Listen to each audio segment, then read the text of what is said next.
Thanks for tuning in to the Drive On podcast, where we're focused on giving hope and strength to the entire military community. Whether you're a veteran, active duty, guard, reserve, or a family member, this podcast will share inspirational stories and resources that are useful to you. I'm your host, Scott DeLucio, and now let's get on with the show. Hey everybody, welcome back to the Drive On podcast. Today my guest is Dr. Noah St. John. Dr. Noah is known as the Father of Afformations, and he's here to help us break out of bad habits and learn how to create new habits that are better for us. So welcome to the show. I'm glad to have you here. Well, thank you, Scott. It's great to be here. Yeah, absolutely. So for the listeners who may not be familiar with you and your background, why don't you tell us a little bit about yourself and what you do? Well, yes, thank you. Yeah, I'm known as the Father of Afformations. And by the way, we're saying a new word for those of you who aren't familiar with my work. I'm only on my book, one of my books called The Book of Afformations. And you can go to afformations.com, learn more. It's AFFORMATIONS. And we'll talk more about that, I'm sure. So it's different from the old style of affirmation, or that's something I invented 25 years ago called the Afformations method. And so, yeah, I'm known as the Father of Afformations, also known as the mental health coach to the stars. And, I'm also known for helping people make more money in just 12 weeks than they made in the previous 12 months while winning their lives back. Meaning I help people to not only make more money, but also, and frankly, I feel more importantly, is get their lives back, meaning winning back 1 to 3 hours in your day and 4 to 8 weeks in your year. And the reason that I say that, and the reason I think it's very important, is because, there's a lot of people out there teaching how to make more money, right? And, imagine if I were to say, hey, here's how to make more money. All you have to do is work twice as hard, work 10 times longer, never take breaks, don't see your family, don't take vacations, and just hustle and grind all the time. Sound good? And you're like, no, that kind of sucks. No, right? So I'm literally the opposite of those hustle and grinders, and there's a ton of them out there that just say, work 14, 18, 20 hours a day. And, sometimes, yeah, we have to do that. There's time in life, maybe if you're just, let's say, starting up a business or scaling up a business, you have to do a lot of work. You have to put a lot of hours in, but that shouldn't be forever, really. And part of the reason for that is because people aren't taught how to put these correct habits and systems in place, both in their lives and their business. So, I'm very passionate about helping veterans, and I know that's what the show is all about, is helping veterans. I'm very passionate about helping veterans because I'm very aware that veterans very oftentimes have trouble after they have come back, from active duty or what have you. And sometimes they lose their identity. And that happens very often, as I'm sure people listening to the program know. The statistics say that every day, 22, military people, veterans, take their own lives through suicide. And, I myself faced suicide when I was 25 years old. At the age of 25, I decided to commit suicide because I was so depressed and frustrated with my own life and didn't see a way out at the time. And, at the very last minute, last moment, my life was spared. And so I've dedicated the last 25 years to really helping people, not only people who are at that level of depression and suicide or suicidal thoughts or, behaviors, but really anybody who wants to have more impact in the world, a greater impact, more influence, and more income, so that's really what I do. Well, that's awesome because, I've seen these people that you're talking about who are, oh, all you have to do is Right. work twice as much Right. and see your family half as much and Right. do all the fun stuff in life less. And then you'll be a millionaire by, whatever. Okay, excellent. That's all sounds great as far as like how that works, except it sucks because now I don't get to do any of the fun stuff in life Right. and I don't get to enjoy life.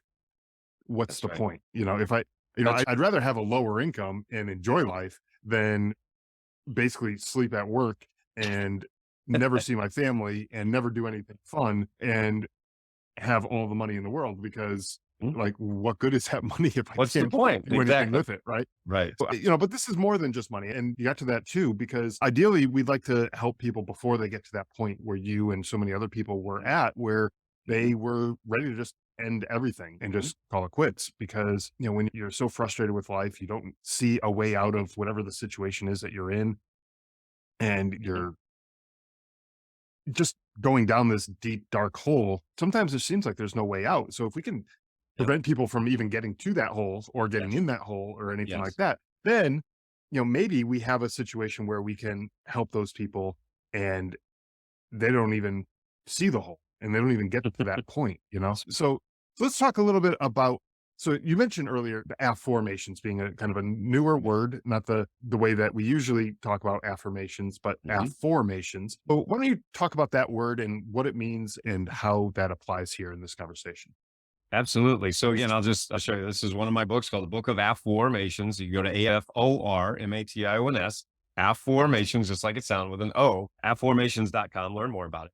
So everybody knows what an affirmation is, right? We've been taught this for over a century, right? All the gurus say the same thing. If you read any self-help book other than mine, any other self-help book, they talk about using these positive statements or affirmations. So as a business coach, an executive coach, and a habits coach, one of the things I also get to do is work as a keynote speaker. So I get to do keynote speeches all around the world. And one of the things that I like to do at my events, whether it's a live seminar or a virtual event, I like to have my audience members stand up and I say, okay, everybody say an affirmation, just like we've been taught by the gurus. And everybody say, I am rich. And everybody goes, I am rich. And you know what happens next? Everyone starts laughing. And I go, what are you laughing at? And they say, well, I'm not rich. And I say, but you just said you were. And they go, yeah, but I don't believe it. Aha. See, now, isn't that the trouble? Isn't that the problem with that old method, right? We say these positive statements and we want to believe them, but in most cases, we just don't believe it. In fact, did you know there was a scientific study done on this very topic? And they found that 75, get this, 75% of people actually end up more frustrated than before when they use the old affirmations method. So, I mean, imagine if you had a smartphone that only worked 25% of the time and didn't work 75% of the time. You'd probably trade that phone in, right? You'd probably trade it in Right. for something that works better, right?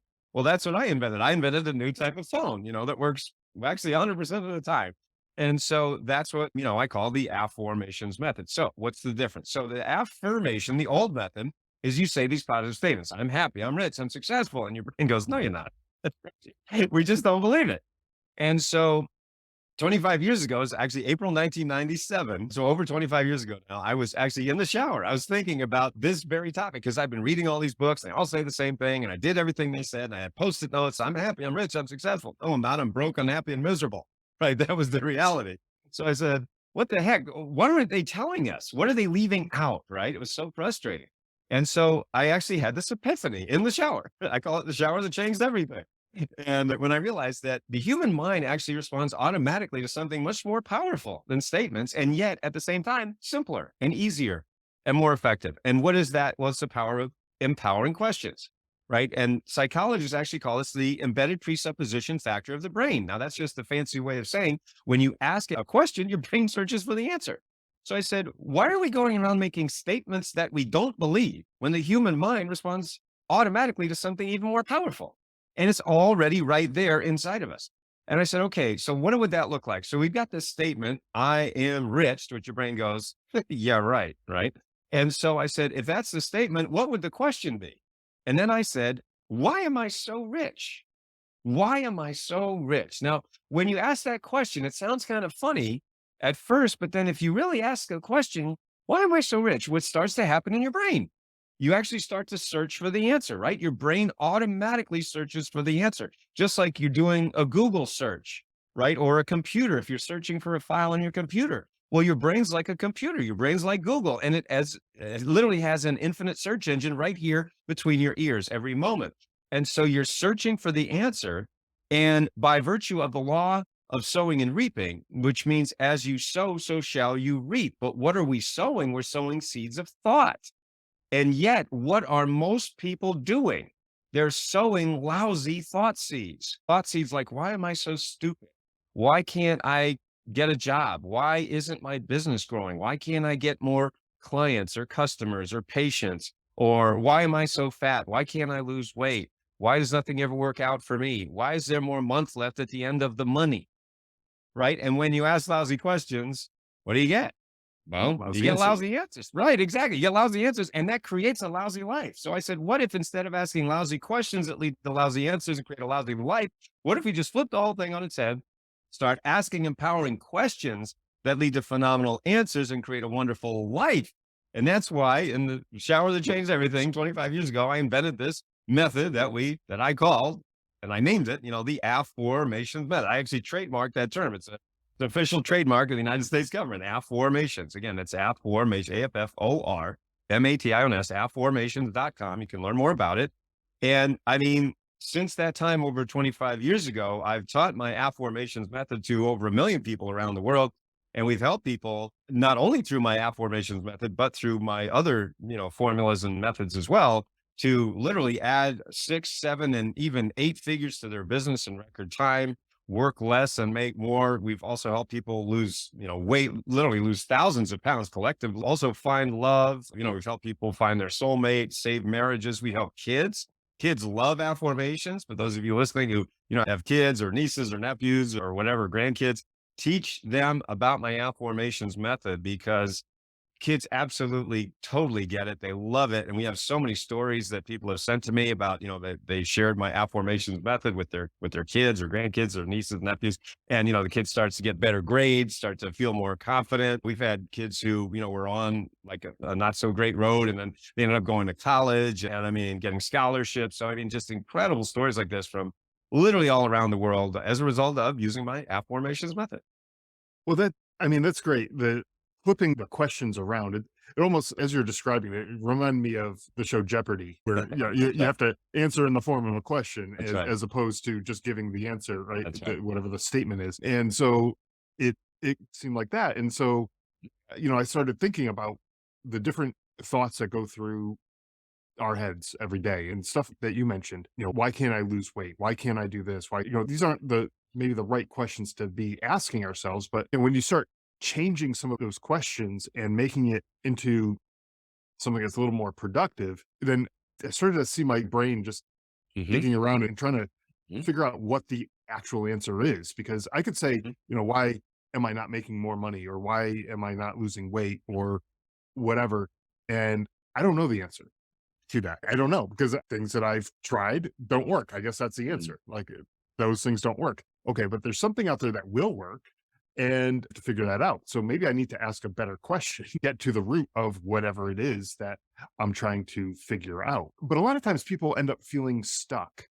They get to that point where it's like, okay, why can't I lose weight? Why can't I quit smoking? Why can't I whatever? And you've said that there's this phenomenon or this thing that you call head trash. The reason why so many people end up feeling stuck in these situations. So what is this head trash that you're talking about, and how does it keep people stuck?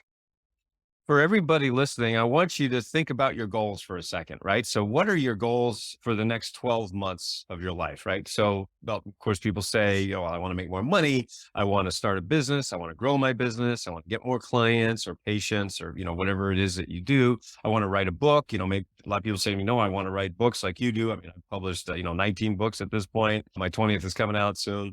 But anyway, so, think about those goals, right? And then what happens for so many people is that the very next thought that they have is, well, I want that thing, but I. Can't do it. And then what happens is they say, I can't do it because, right? And see, whatever happens after the word because is what you believe and what you will defend to the death. See, there's an old saying that if you argue for your limitations, you get to keep them. And see, the way that I say it is that we humans have an infinite capacity to make ourselves right.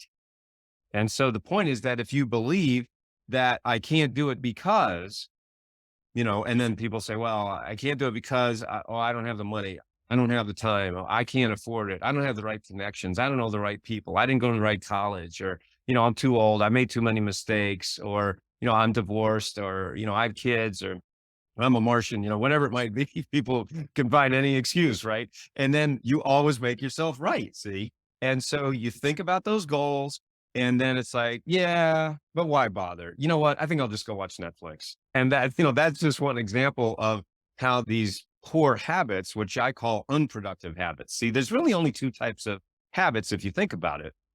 What I call productive and unproductive, right? So a lot of people out there have a lot of labels. They say good habits and bad habits.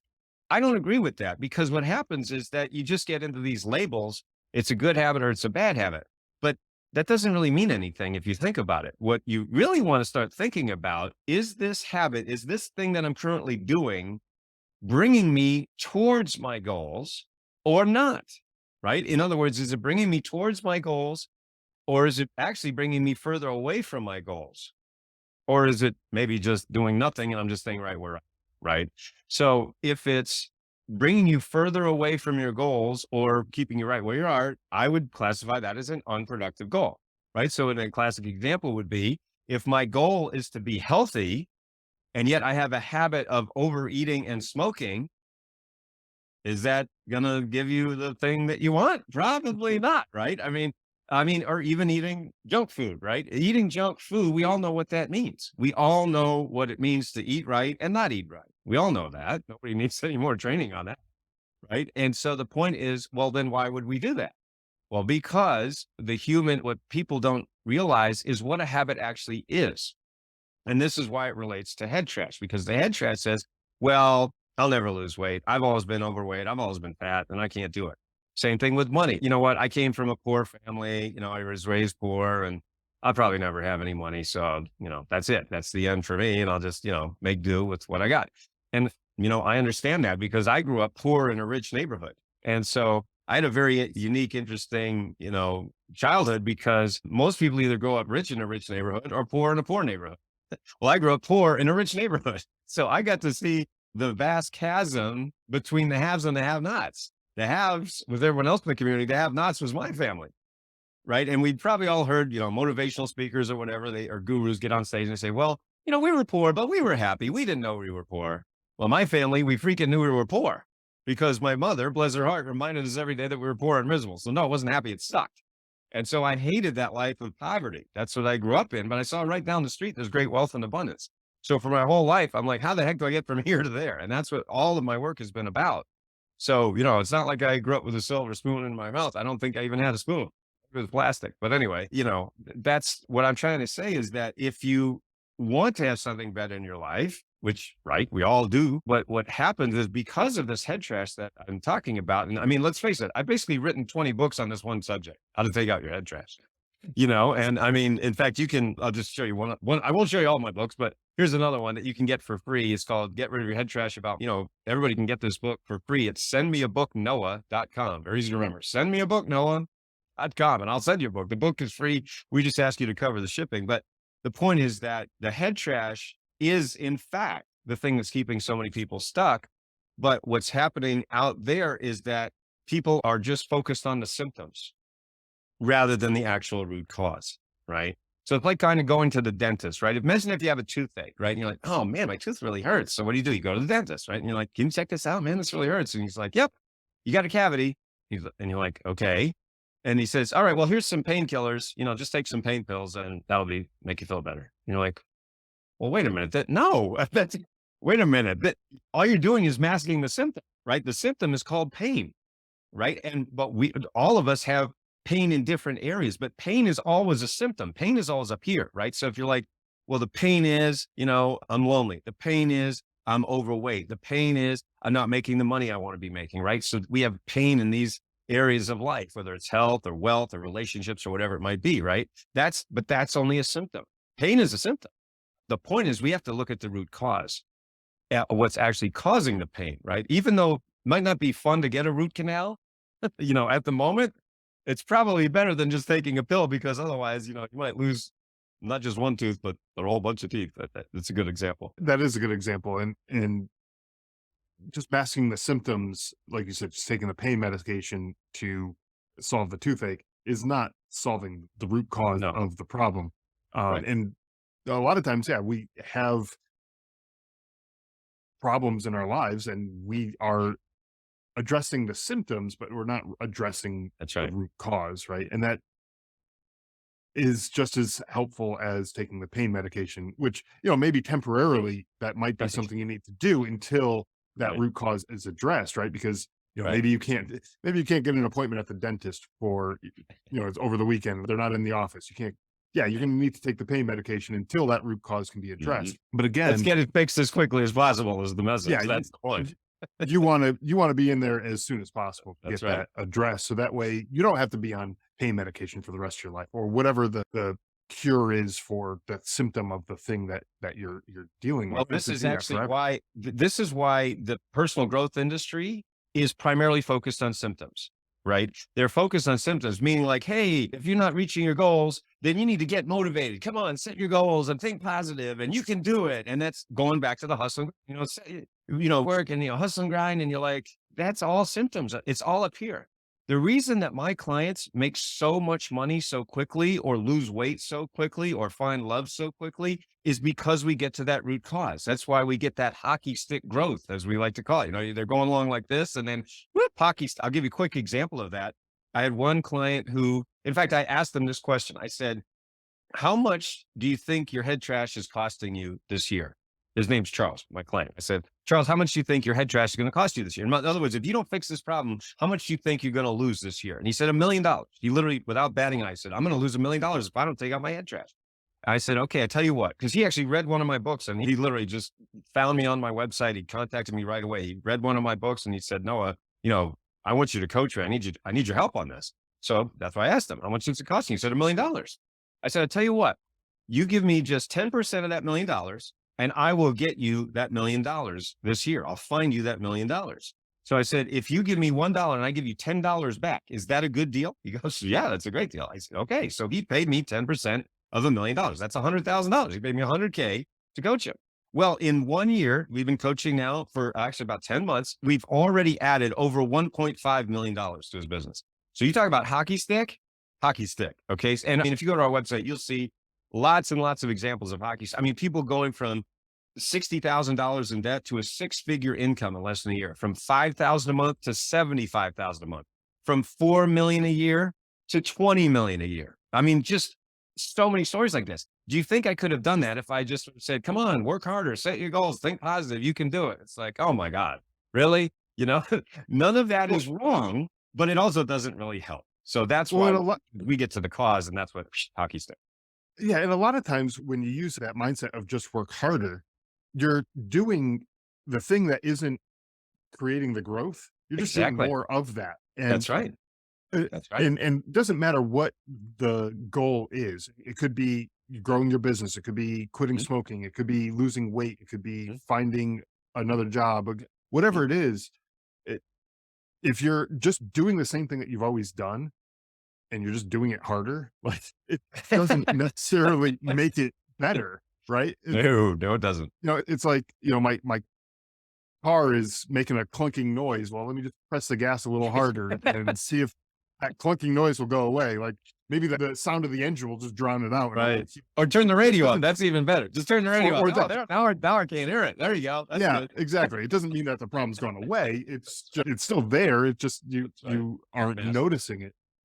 It's just not the right way of doing things. So yeah, it's really just, changing that mindset, changing your attitude about different things. And you've talked about willpower too being one of the worst ways to change a habit. Why is it one of the worst ways to change habits? Willpower is a very weak muscle. Now, it's not that it's wrong or it's bad. It's just a very weak muscle. And numerous scientific studies have shown this. So here's what willpower is like. So imagine you're in your kitchen right now and somebody comes in with a freshly baked plate of chocolate chip cookies, right? The chocolate chip cookies, they just came out of the oven, right? You see the steam rising, right? You smell the smell and you're like, your mouth starts to water. You're like, oh my God, does that look good, right? And then they say to you, okay, now listen, I'm going to put these cookies here and I have to leave. Don't eat any cookies. Do not eat a cookie. Whenever you don't eat one of these cookies, because I have to go. So I'm going to leave this here and don't eat a cookie. Now they leave. What are you going to do? You're going to eat like 12 cookies, right? I mean, you're going to, right? I mean, that's what willpower is like, right? Because willpower is basically you saying to yourself, hey, don't do this thing that I really want to do. And we humans do not like to deny ourselves of it, right? Especially nowadays. And so that's why willpower, even though it's not wrong or it's not bad, it's a weak muscle.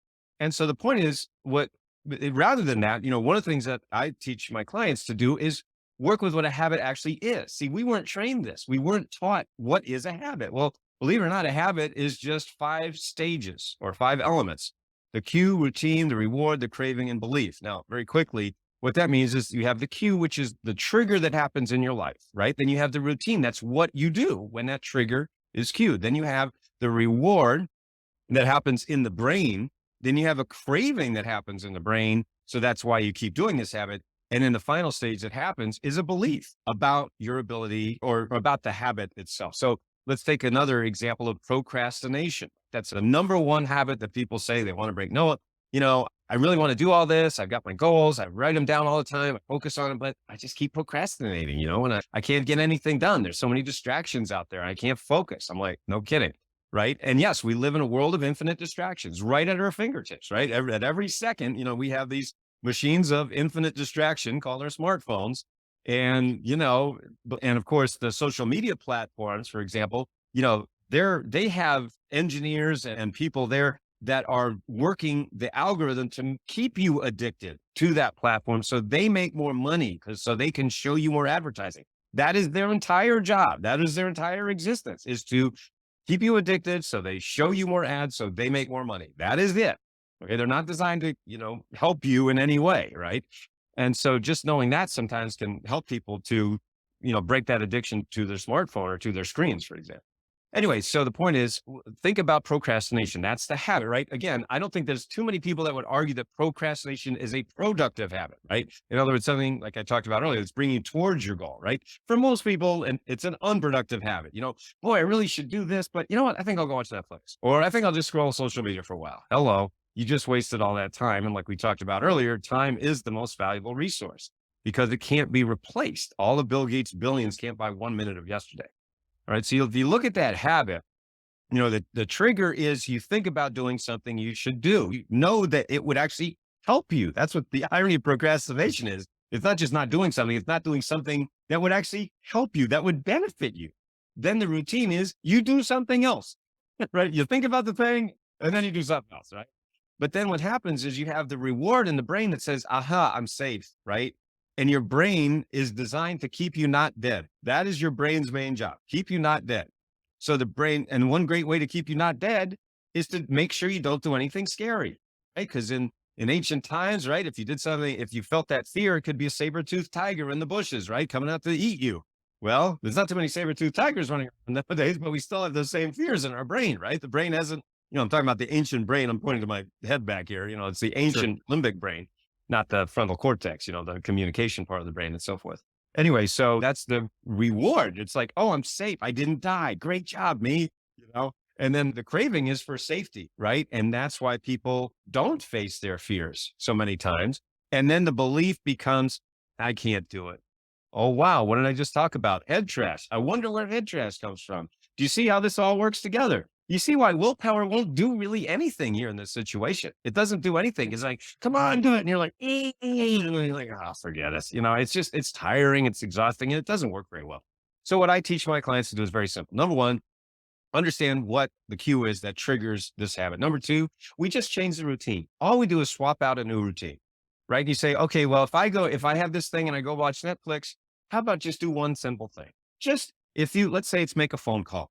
Maybe it's write an article. Maybe it's write part of your book. Maybe it's write an outline or create something if you want to create an online course or your business. Maybe it's to call your mentor, or something like that, just a different thing than that you've been doing. That doesn't really involve willpower. It's just switching.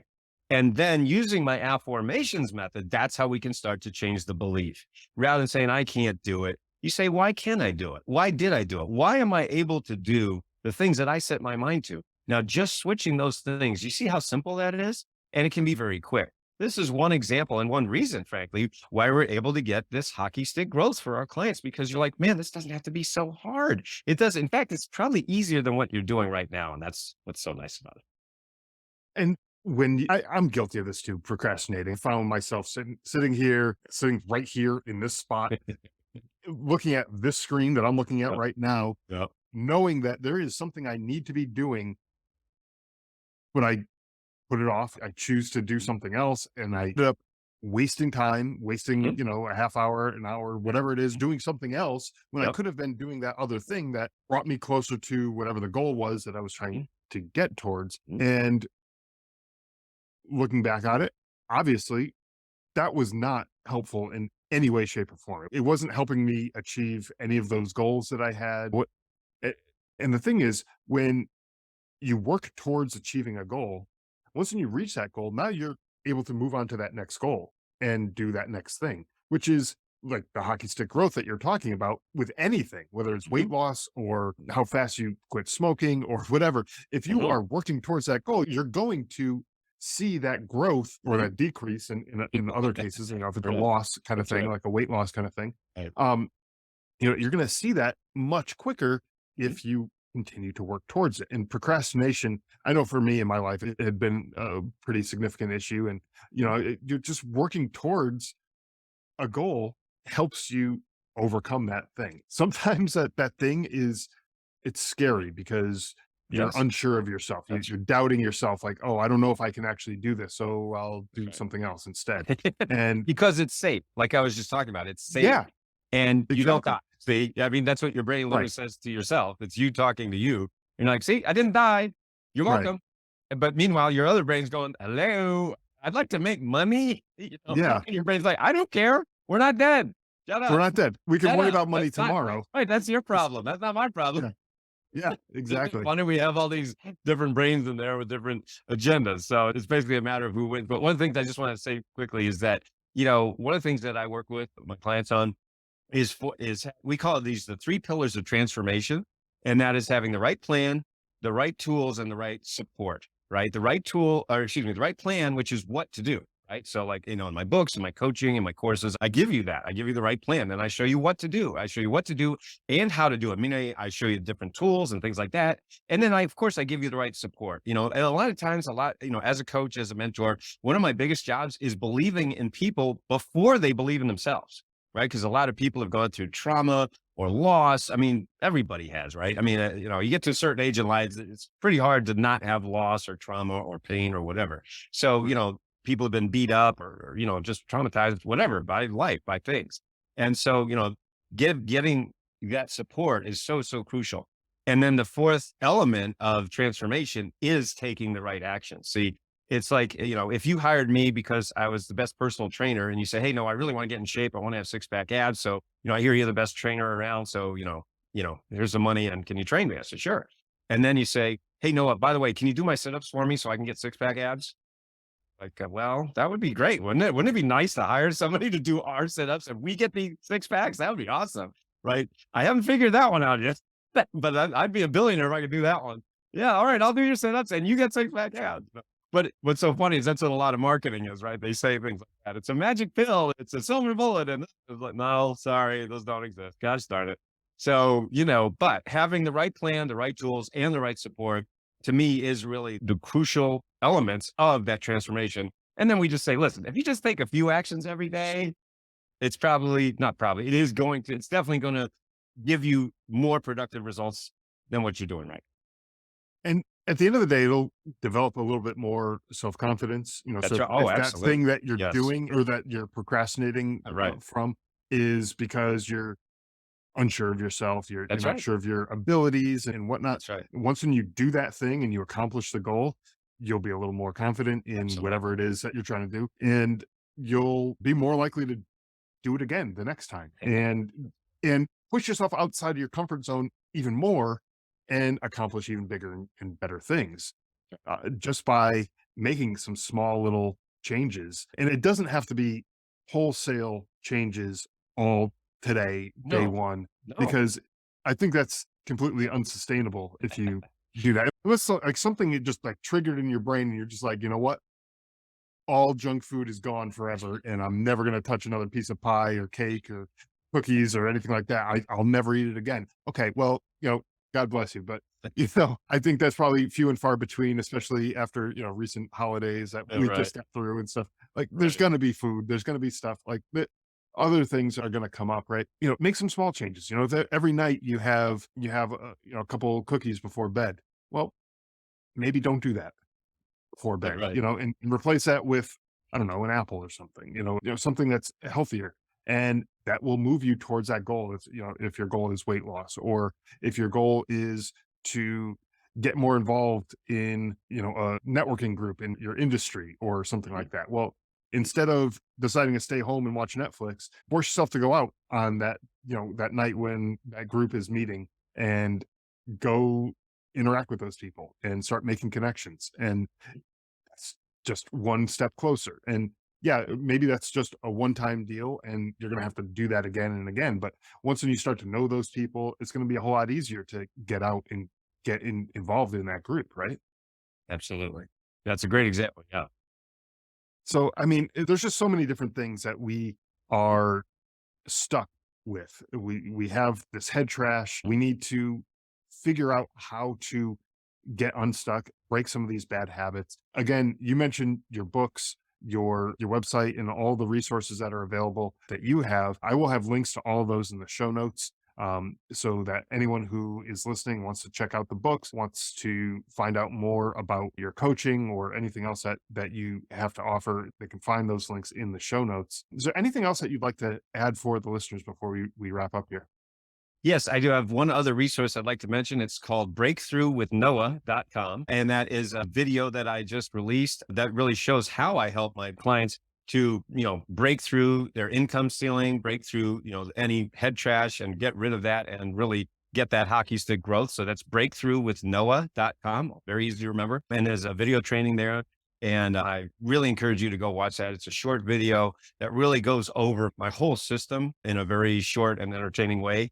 So breakthroughwithnoah.com is a resource I'd love for everyone to check it out.